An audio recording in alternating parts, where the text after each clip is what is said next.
ଆମର ନାଟକ ଅନ୍ଧେର ନଗରୀ ଆପଣଙ୍କୁ କେମିତି ଲାଗିଲା? ଆପଣଙ୍କ ତାଳି ମୋତେ ଜଣାଉଥିଲା ଯେ ଆପଣ ନିଶ୍ଚିତ ଭଲ ଲାଗିଛି।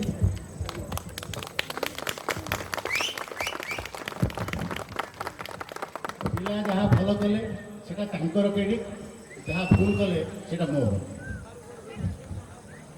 ଭୁଲ ଏ ଦୃଷ୍ଟିରୁ କହିଲି ଯେ ପିଲାମାନଙ୍କର କାମକୁ ଆମେ ଏମିତି ଭାବରେ ଏସେସ୍ କରିପାରିବାନି।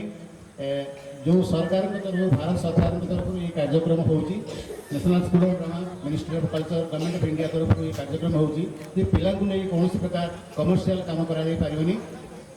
ଯାହା ବି ସେମାନେ ଶିଖିଥିଲେ ଏଇ ମାସେ ଭିତରେ ତାକୁ ସେ ଆପଣମାନଙ୍କ ଆଗରେ ପ୍ରଦର୍ଶନ କଲେ।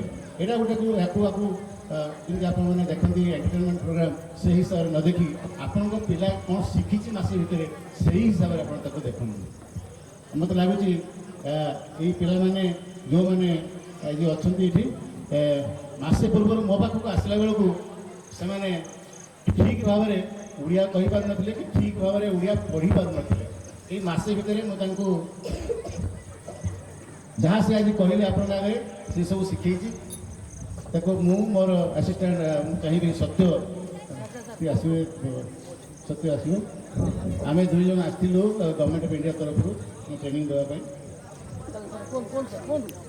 ସତ୍ୟ ସାର୍